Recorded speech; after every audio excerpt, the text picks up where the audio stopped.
ദുർവാസാവിൻ്റെ ചരിത്രം ഇങ്ങനെ ആരാണോ കീർത്തിക്കണത് അവർക്ക് ധന്യം യശസ്യം ആയുഷ്യം കീർത്തിതം സർവകാമദ്യം എന്ന് പറഞ്ഞുകൊണ്ട് ആ ഭഗവാന്റെ കഥ കേൾക്കുന്നതായിട്ടുള്ള ഒരുവന് ഇങ്ങനെ അനേകം ഫലങ്ങളെ പ്രദാനം ചെയ്യും.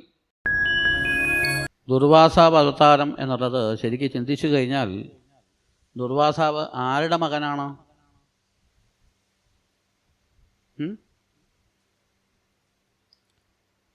അത്രി മഹർഷിയുടെ മകനാണ്. അത്രി അനസൂയ എന്ന ദമ്പതികളിൽ ഉണ്ടായ പുത്രനാണ്. ഇവർ നിർഗുണോപാസനയാണ് ചെയ്തത്. 3 പേരും ദർശനം കൊടുത്തു.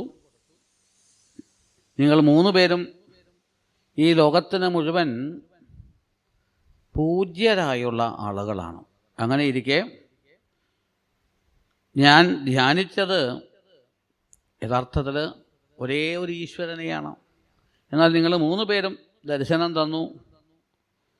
അപ്പോൾ ഈ ജഗത്തിന് മുഴുവൻ ഈശ്വരൻ എന്ന വിഖ്യാതനായ ഒരുവനെയാണ് ശരിക്കും ഞാൻ പ്രാർത്ഥിച്ചത്. അതെല്ലാം കേട്ട വേളയിൽ അവർ 3 പേരും പറയുകയാണ്, ഈ ലോകത്തിൽ ഞങ്ങൾ 3 പേരും ഒരേപോലെ ഈശ്വരന്മാരാണ് എന്നറിയിച്ചു.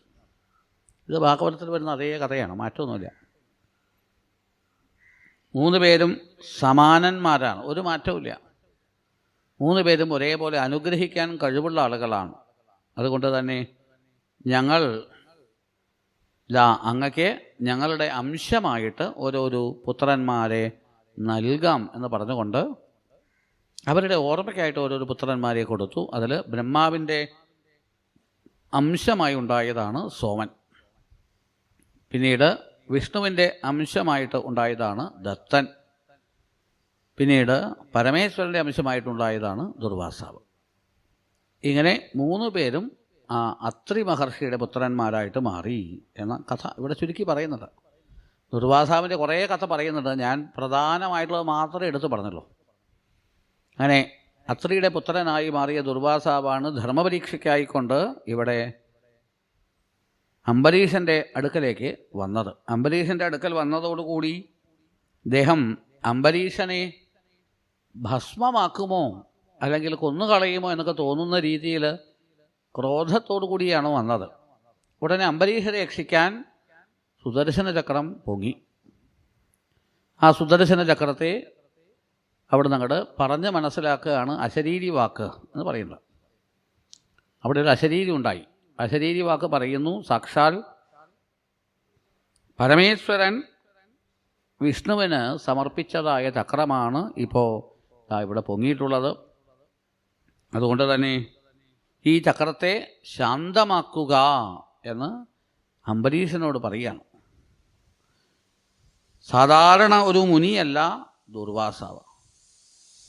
ഈ ദുർവാസാവ് മുനി ശരിക്ക് മഹാതപസ്വിയാണ്. അദ്ദേഹത്തിൻ്റെ തപസ് എത്രയാണ് എന്നുള്ളത് ആർക്കും തന്നെ അറിയാൻ സാധിക്കില്ല.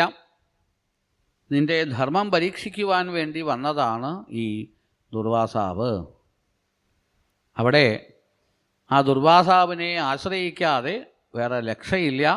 അല്ലെങ്കിൽ മറിച്ച് ഈ ലോകം മുഴുവൻ അങ്ങോട്ട് ലയത്തെ പ്രാപിക്കും എന്ന് പറഞ്ഞുകൊണ്ട് അശരീരി വാക്ക് ഉണ്ടായ വേളയിൽ ഇതെല്ലാം കേട്ട് ആ അംബരീഷ ചക്രവർത്തി ദുർവാസാവിനെ നല്ലതുപോലെ അങ്ങോട്ട് പുകഴ്ത്തി പാടി അനേകം ദാനധർമ്മങ്ങളെല്ലാം ചെയ്തു. അദ്ദേഹത്തെ നമസ്കരിച്ചു. യഥാർത്ഥത്തിൽ ഞാൻ കാരണം ഇവിടെ സുദർശന ചക്രം ജ്വലിച്ച് നിൽക്കുകയാണ്. അങ്ങനെയുള്ള ആ സുദർശന ചക്രം ശാന്തമാവണേ എന്ന് പ്രാർത്ഥിച്ചു. അതോടുകൂടി ആ ശൈവാവതാരമാകുന്ന ദുർവാസാവിന് രക്ഷയെ ചെയ്യണം എന്ന് പ്രാർത്ഥിച്ച വേള സുദർശന ചക്രം അവിടെ നിങ്ങോട്ട് മറഞ്ഞു. വളരെയധികം സന്തോഷവാനായിട്ട് ദുർവാസാവ് അംബരീഷനെ ആശ്ലേഷിച്ചു. പിന്നീട് അംബരീഷൻ്റെ കഥയാണ് എവിടെ ചെന്നാലും അദ്ദേഹവും പാടി നടന്നത് എന്ന രഹസ്യത്തെ ഇവിടെ പറയുന്നുണ്ട്. പിന്നെ ഒരു സന്ദർഭത്തിൽ ദുർവാസാവ് പറഞ്ഞ ഒരു കാര്യമുണ്ട്. ശ്രീരാമനെ ദുർവാസാവ് ഇതുപോലെ പരീക്ഷിച്ചിട്ടുണ്ട് എന്ന് പറയുന്നുണ്ട്. അതെന്താ പരീക്ഷിച്ചത്? ശ്രീരാമന് ഒരു വ്രതനിഷ്ഠയുണ്ട്. അപ്പോൾ ആ ശ്രീരാമനെ പരീക്ഷിക്കുകയാണ്.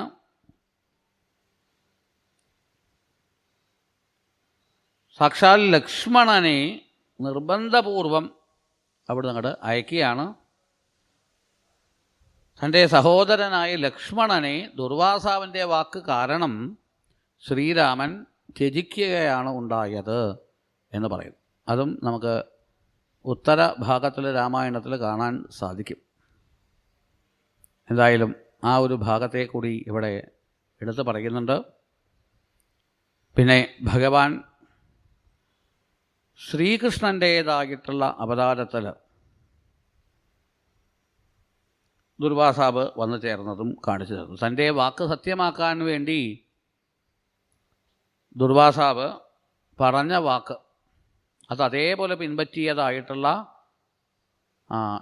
ശ്രീരാമൻ അദ്ദേഹത്തിൻ്റെ ആ നിഷ്ഠയിൽ ദുർവാസാവ് സന്തോഷിച്ചു എന്ന് പറഞ്ഞു.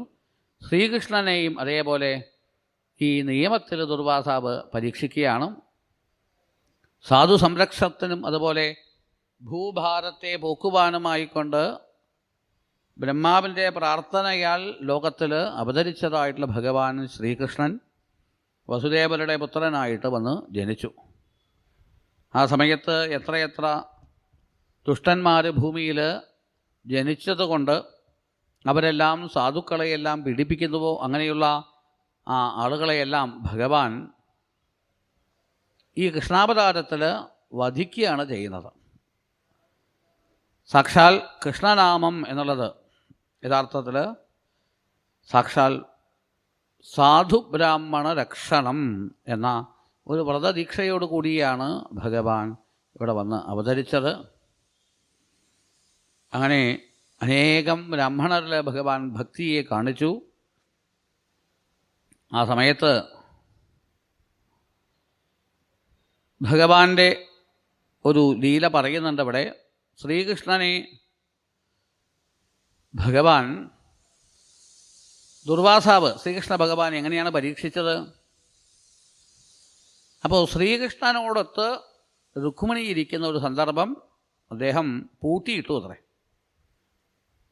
പിന്നെ ആ കൃഷ്ണൻ അവിടെ അങ്ങോട്ട് സാക്ഷാൽ ഭഗവാനെ കൊണ്ട് തേര് വലിപ്പിക്കുകയും ചെയ്തു.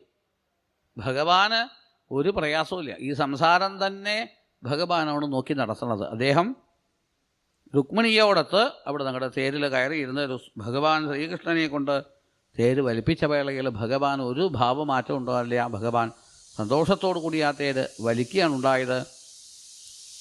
ആ ദുർവാസാവ് അവിടെ ഞങ്ങളുടെ ഭഗവാന്റെ ഈ വ്രതത്തിൽ സന്തോഷിച്ചു. കാരണം പറഞ്ഞത് അതേപോലെ അനുസരിക്കുക, ബ്രാഹ്മണവാക്യത്തെ പിൻപറ്റുക എന്നുള്ളത് കാണിച്ചു തരാണ്. പിന്നീട് ദുർവാസാവ് ഗംഗാസ്നാനം ചെയ്യുന്ന വേളയിൽ അവിടെ ദുർവാസാവിന് വസ്ത്രദാനം ചെയ്തവളാണ് ദ്രൗപദി. അതുകൊണ്ടാണ് ഈ ദ്രൗപദിക്ക് ആ സഭയിൽ വെച്ച് വസ്ത്രാക്ഷേപം ചെയ്യാനിടയായ വേളയിൽ ദുർവാസാവ് അന്ന് അനുഗ്രഹിച്ചതാണ്. അതിൻ്റെ ഫലം ദ്രൗപദിക്ക് കിട്ടി. അക്ഷയമായിട്ടുള്ള വസ്ത്രം ദ്രൗപദിക്ക് ആ സഭയിൽ ലഭിക്കാൻ കാരണമായി എന്ന് പറയുന്നത്. അതേപോലെ തന്നെ വേറെയും ചില ഒന്ന് രണ്ട് കഥകൾ ഇവിടെ ചെറുതായിട്ട് പറയുന്നുണ്ട്. ദുർവാസാവിൻ്റെ ചരിത്രം ഇങ്ങനെ ആരാണോ കീർത്തിക്കണത് അവർക്ക് ധന്യം യശസ്യം ആയുഷ്യം കീർത്തിതം സർവകാമദ്യം എന്ന് പറഞ്ഞുകൊണ്ട് ആ ഭഗവാന്റെ കഥ കേൾക്കുന്നതായിട്ടുള്ള ഒരുവന് ഇങ്ങനെ അനേകം ഫലങ്ങളെ പ്രദാനം ചെയ്യും. ദുർവാസാവിൻ്റെ ചരിത്രത്തെ ഭക്തിയോടുകൂടി ശ്രവിക്കുക എന്ന് പറഞ്ഞ് ആ ചരിത്രത്തെ സമർപ്പിച്ചു. ചുരുക്കി പറഞ്ഞതായിട്ടുള്ള ഒരു കഥയാണ്.